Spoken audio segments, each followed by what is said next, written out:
ये रहा फुटबॉल आ चुका है, मैंने फ्लिपकार्ट से मंगाया था। तो चलिए देखते हैं इसे खोल के।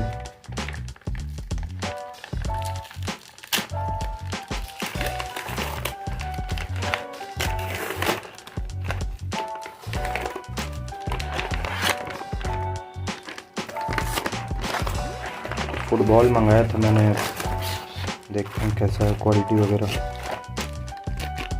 ये रिसिप्ट है, GST 12 रुपये।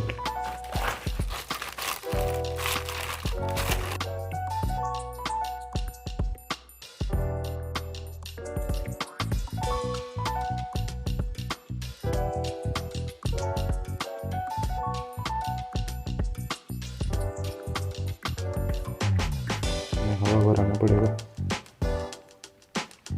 क्वालिटी तो काफ़ी अच्छा है, निविया का है। तो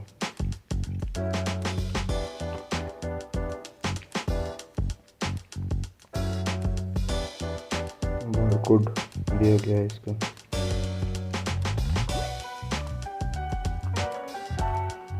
इसके अंदर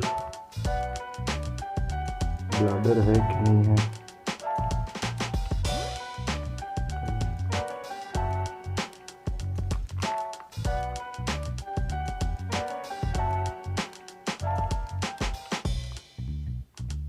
तो ठीक है।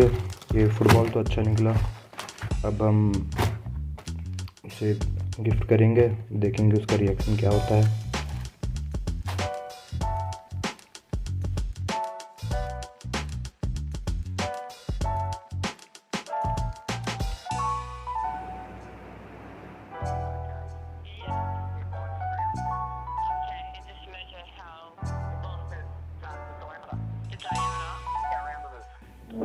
इसमें हवा डला के लाता हूँ मैं, उसके बाद दिखाता हूँ आप कैसा होता है, साइज़ कितना इंक्रीज़ होता है इसका।